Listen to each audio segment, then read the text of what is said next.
Bienvenidos a mi canal. Somos Santiago de León Audio, un grupo de artesanos dedicados a la fabricación de altavoces de alta eficiencia, y este video complicado es ¿cómo es el sonido de alta fidelidad moderno? El integrismo audiófilo. ¿De qué se tratan las nuevas tendencias de tener sonido de alta fidelidad en la casa conforme con el equipamiento nuevo disponible? ¿Eso es mejor o es peor que el sonido tradicional de alta fidelidad que nosotros conocimos en los años 70? Tener estos corotos que yo les estoy mostrando aquí son coleccionismo u hoy en día se justifica tener este tipo de equipamiento todavía. ¿Vale la pena que tengamos esta clase de peroles? ¿El audio de alta fidelidad ha mejorado tanto como para que todo esto sea obsoleto? Pues eso lo vamos a responder por partes y vamos a comenzar. Antes de eso, quiero mencionarles que ya he comprado todo el material para terminar el proyecto 311. Recuerden que en mi canal hay una serie de videos muy detallados que hablan de la fabricación de un pequeño conjunto de alta fidelidad que está conformado por un preamplificador que trae control de tonos, que trae sección fono y que permite conectar un plato tocadiscos, una pequeñísima etapa de potencia de 5 vatios eficaces por canal para que esté al alcance de todo el mundo poder pagar el costo de estas piezas y fabricarlo, y una pareja de altavoces muy especiales a la cual les dedicaremos sus videos porque son muy interesantes. En ese proyecto, en el PDF de ese proyecto que vale $15, también les incluyo el nuevo proyecto que es un amplificador para audífonos en clase A pura que entrega 50 milivatios en una carga de 32 ohmios y será muy interesante para todos aquellos que utilicen su laptop como fuente de música y no tengan espacio para más que eso y unos audífonos de casco grande. Seguimos adelante y les cuento. Conceptualmente y para simplificar este asunto todo lo que sea posible, vamos a dividir el audio de alta fidelidad en dos grandes categorías arbitrarias y falsas. El audio tradicional, que está formado por estos equipos que yo les estoy mostrando, y el audio moderno, el audio avanzado, tecnológicamente simplificado, digital, de alta fidelidad del equipamiento que está disponible hoy en día, siempre que el gato no se mate. Vamos a ver. El audio de alta fidelidad tradicional, me refiero al periodo entre 1965 y 1985, pongamos por límite, era un sistema de sonido que se caracterizaba, o una forma de tener sonido en la casa que se caracterizaba por tener un gato dando vueltas por todas partes, por tener fuentes analógicas. Entonces, la música profesionalmente en los estudios de grabación y en nuestras casas se grababa y se podía oír desde una máquina de carrete abierto, un open reel.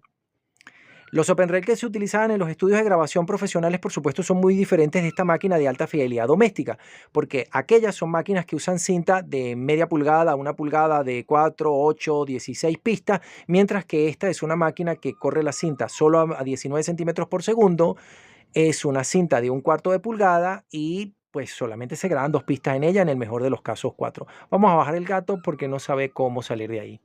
Otra fuente común de sonido sería el formato compact cassette, que usa una cinta más pequeña de 1/8 de pulgada de ancho, que corre más lento a 1,7 de pulgada por segundo, que requiere algunos artificios electrónicos para tener una relación señal sobre ruido razonable y que fue muy utilizada en su oportunidad. Otra fuente de sonido muy común era la radio, bien en este receiver estereofónico de alta fidelidad o como un tuner separado.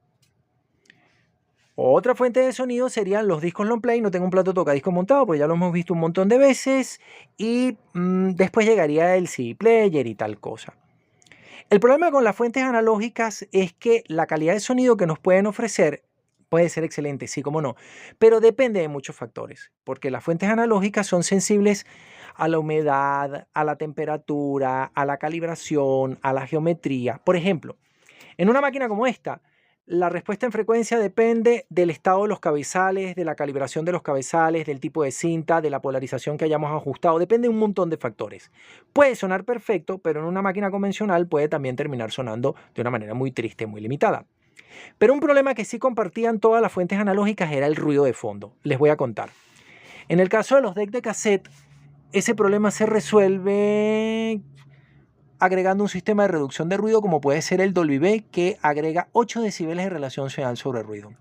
Para la radio, el ruido también fue un problema, así que hubo un tiempo en el que, por ejemplo, Marantz incluyó el sistema de reducción de ruido también Dolby B, que se puede calibrar a través de este par de meters con este par de potenciómetros para llegar al punto de 0 dB y que la descodificación sea la más correcta posible.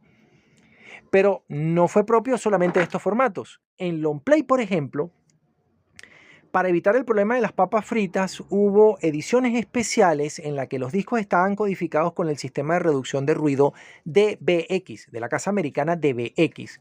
Entonces, después de ser amplificada la señal por la sección fono de nuestro amplificador integrado, teníamos que pasar por un procesador de ruido como podría ser las unidades DBX 122 o DBX 124, que se las mostraré en un video posterior. Bien, en el audio moderno todo esto lo hemos mejorado. Las fuentes digitales, a diferencia de las fuentes analógicas, son más robustas, en el sentido de que su desempeño es casi completamente independiente del estado en el que esté la grabación e independiente del reproductor. Es decir, todos los decks de cassette tienen una respuesta en frecuencia que es distinta y que solamente es óptima con la cinta correcta, mientras que todos los CD player tienen la misma respuesta en frecuencia independientemente del CD que nosotros querramos oír.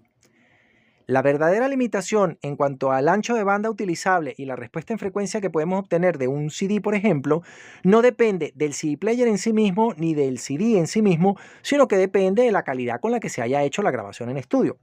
Por ejemplo, yo les he contado que el segundo disco de Pink Floyd, A Source Full of Secrets, de 1968, tiene una respuesta en frecuencia que no pasa de los 13 kHz. De hecho, su sonido es indistinguible de un cassette de posición normal reproducido en un deck de cassette básico. No pasa de allí.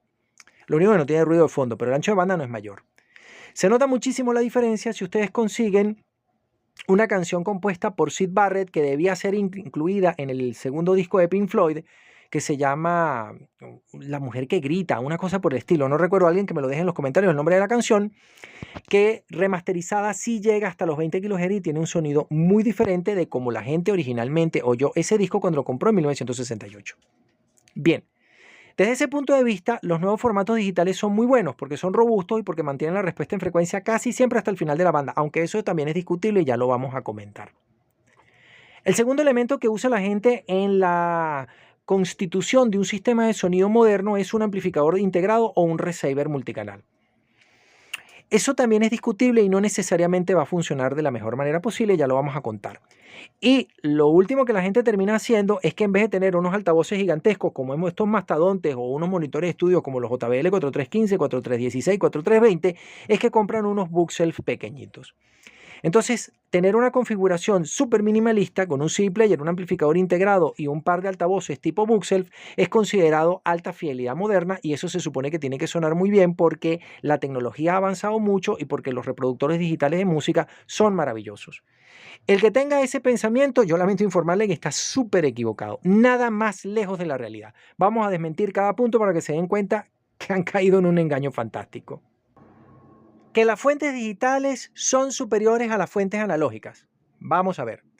Sí es cierto que son más robustas, porque una cinta, si se desmagnetiza o se ensucia o se borra de tanto reproducirla en cassette o en OpenRel, pues ya no tiene el sonido original, mientras que un CD, en caso de que se haya rayado la superficie, que sería lo peor, con volverla a pulir y volverla a cubrir de acrílico nuevo y que quede perfectamente brillante, transparente, es suficiente para que leamos la información que está contenida allá adentro y tal cosa. El problema está en que la gente hoy en día no está consumiendo, no está oyendo su música desde fuentes digitales sin compresión o con una compresión controlada y con códecs de alta calidad. El grueso de la gente está oyendo su música sí de fuentes digitales, pero de muy mala calidad. Por ejemplo, una canción grabada en MP3 a la velocidad que sea, o grabada en AAC a la velocidad que sea, o grabada en Dolby Digital a la velocidad que sea, no tiene la respuesta en frecuencia plana. Muchos pensarán que yo me estoy refiriendo a este defecto que tienen todos estos formatos digitales de que la respuesta en frecuencia, a pesar de que la frecuencia de muestreo es de 44.1 kHz, está limitada a 15 o a 16 kHz. No. Me refiero a un concepto un poco más complejo que les quiero explicar sin imágenes para no distraernos. Los formatos digitales de compresión codifican todas aquellas notas musicales que tengan una frecuencia inferior, dependiendo del códec, a los 10, a los 8, a los 10 o a los 12 kHz. A partir de allí ya no graban. Lo que hacen es que sustituyen ese sonido que debía estar allí por ruido blanco. Entonces, si yo pongo ruido blanco rítmicamente, eso parece el sonido de los platillos de la batería. Pero en realidad la batería no fue codificada, no fue grabada, sino que lo que estamos oyendo es un sonido equivalente para hacer las veces de. El otro problema es que el proceso de codificación y de compresión significa dejar de grabar una cantidad de frecuencias. Yo no estoy diciendo que esos formatos suenen feo. De hecho, la mayor parte de la gente ha dicho, y yo también voy a comentar, que un MP3 a 256 kbps a mi oído es indistinguible del CD.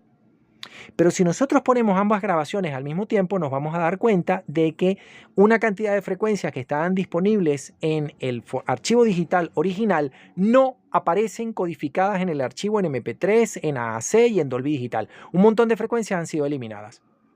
Si han sido eliminadas una cantidad de frecuencias, no es un formato de alta fidelidad porque ha sido destruida una parte de la información. Así que por ahí no va mejor. Yo no estoy queriendo decir con esto que sea preferible oír la música en cassette. Yo lo que estoy diciendo es que todos los formatos digitales que estamos usando no son mejores, por ejemplo, que un triste compact cassette de Philips, porque sucede que aquí no se pierde ninguna frecuencia dentro del ancho de banda que haya sido grabado. Es decir, si esta máquina te dice que llega a 20 kHz, llega a 20 kHz. En mi blog, Santiago León Audio, en WordPress, aparece la restauración de una máquina Akai GXC 730D, donde yo muestro que esa máquina graba perfectamente bien hasta los 17 kHz con más de 60 dB de relación señal-ruido después de haber sido restaurada. Ninguna frecuencia es eliminada. Capítulo segundo, los amplificadores. Hoy en día los amplificadores que está utilizando la gente son amplificadores muy básicos, unos amplificadores que tienen unas etapas de salida parecidas a las que se usaron a principios de los años 70, etapas de 5 o 7 transistores. Ya le he dedicado una cantidad de videos a hablar de las patéticas etapas de potencia y de los terribles preamplificadores que están trayendo los receptores multicanal o los receptores estereofónicos hechos hoy en día. Nada que ver con esta joya. Cuando yo me refiero a un receiver, no me refiero a esta máquina maravillosa de Marantz que suena absolutamente formidable.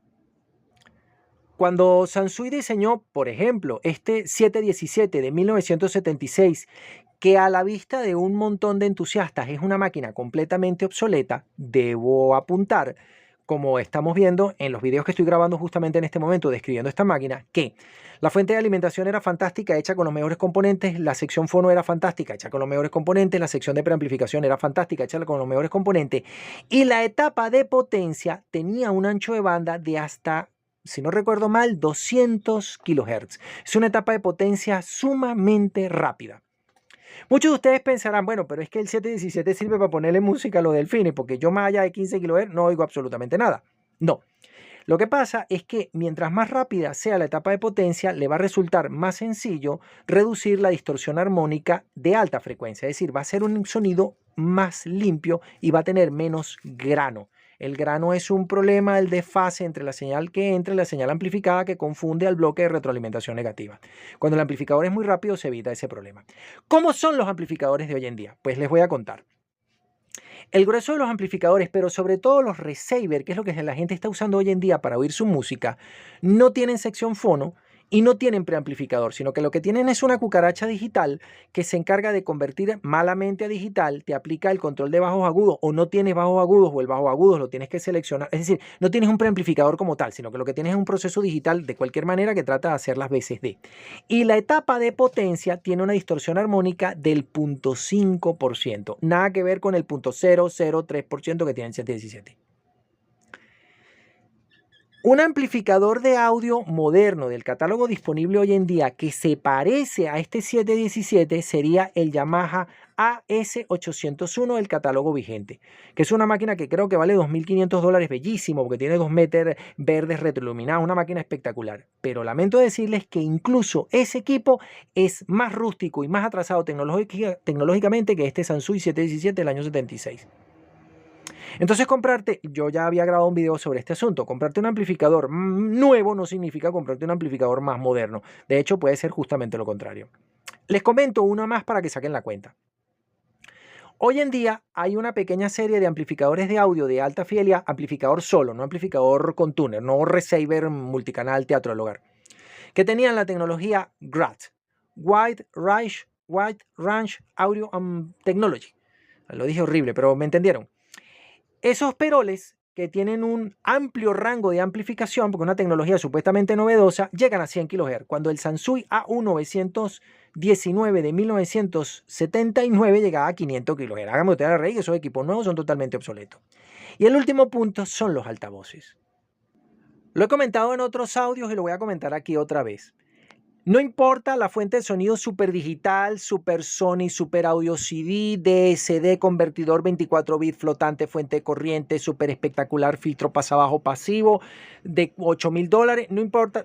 La mitad o más de la mitad de la música que ustedes van a terminar oyendo en la instalación de alta fidelidad que tengan en su casa la va a poner la acústica de la sala. La acústica de la sala, no importa la fuente, hay que arreglarla. ¿Y cómo funciona esto? Bueno, una sala de audio va a tener nodos, reverberancia, modos propios, un montón de frecuencias que van a sobrar y va a tener que hacerle un tratamiento acústico. El grueso de los entusiastas serios que montaban su sistema en los años 70 se tomaban la molestia de comprar una alfombra, una cortina, un sofá de tela grueso y de ir probando la acústica, meterle difusores acústicos, meter algún que otro elemento que fuera un poco corrigiendo todo el comportamiento de la sala para que no destacara ninguna frecuencia y otra no quedara completamente absorbida, y retocaban la sala con un ecualizador, porque ese es el propósito de esta máquina. En los estudios de grabación se usa para otra cosa, pero en nuestra casa necesitamos un coroto de este para poder retocar al final el comportamiento de la sala, como el nuevo ecualizador preamplificador con ecualizador que hizo la gente de Acuface y que fue presentado en el canal del señor Francisco El Pozo. Bien. Los altavoces de los años 70 no todos fueron buenos. Hay un montón de altavoces. Yo no le recomiendo a nadie comprar altavoces vintage porque no todos fueron buenos. Habían porquerías como esas que les he mostrado antes y tal. Ahora, ¿qué pasa? Muchos altavoces de los años 70 no fueron buenos debido a que tenían un buffer con diafragma de papel blando que tenía bastante distorsión a baja frecuencia, un tweeter que no llegaba a los 20 kHz porque también era de papel blando de 2 pulgadas de cono, un filtro crossover de primer orden que sobrecargaba el tweeter y que lo hacía producir una enorme cantidad de distorsión armónica impar por saturación mecánica. Pueden ver más detalles de este tema en la página española PSP Audio, donde lo explican con todo detalle. Y la caja estaba hecha de Visopan, que no es un material realmente rígido y apropiado, no tiene la acústica necesaria para contener la vibración producida por el buffer y entonces contamina de distorsión por frecuencias de resonancia el sonido producido por los parlantes y hace que el altavoz suene muy feo. También hay un artículo relacionado con este punto, el análisis a las PROAC Response 2.5 que está en la página española PSP Audio. ¿Qué altavoces de alta tecnología se compra la gente hoy en día? Porque hoy en día compran unos altavoces de altísima tecnología. Bueno, sucede que Bowers & Wilkins y Keef y Celestion y un montón de marcas más siguen fabricando unas cosas que son unos Buxelf, unas medias torres o unas torres que tienen, como yo presenté en otro video, una caja que está hecha de Visopan o de MDF muy finito de 16 milímetros y no le ponen el encostillado, los contrafuertes, los refuerzos mecánicos que se necesitan para contener su vibración y te contaminan el sonido de distorsión. Usan unos buffers que no tienen un diafragma de pulpa prensada, sino que es de un cartón blando, o JBL en la serie Norbridge usa plástico, que también es un material muy blando que produce una cantidad importante de distorsión armónica. Usan unos tweeters que son de plástico, como les voy a mostrar en unos componentes que van a aparecer en un video posterior, que no son unos tweeters de aluminio laminado en capas antirresonantes súper fantásticos, son unos tweeters de mierda. Usan un filtro de primer orden o no usan filtro crossover que permiten que suene toda la distorsión del componente. Entonces típicamente son unos altavoces que a bajito volumen suenan bien porque no se manifiesta su distorsión, pero a manera que yo voy subiendo el volumen se manifiesta toda la distorsión armónica impar espantosa que producen y suenan horrible, entonces no sirve para absolutamente nada. Entonces, ¿qué termina haciendo la gente hoy en día? Hoy en día la gente desprecia estos equipos porque son técnicamente obsoletos, pero usa cosas peores. Usa unos altavoces que suenan más horribles que son, usan unos amplificadores que no le llegan ni por las patas a un Sansui 317 de gama media básica, usan un reproductor de música digital comprimida que no es de alta fidelidad, no le dan tratamiento a la sala y no usan ninguno de los compensadores. Les comento todo esto porque yo había dicho que en este canal, para poder ver todo, teníamos que ver los procesos que se usan en el sonido doméstico, es decir, ecualizador, expansor, reverberador, subharmonic synthesizer, un montón de unidades reductoras de ruido. Entonces me decía, ay, tú sí eres vintage, tú sí eres anticuado, tú sí eres obsoleto, eso ha pasado de moda. Sí, eso ha pasado de moda, pero el equipamiento digital nuevo tampoco lo están montando correctamente y no están sacando partido a la espléndida calidad de grabación que tiene mucho de lo que se está produciendo hoy en día. Lamentándolo mucho.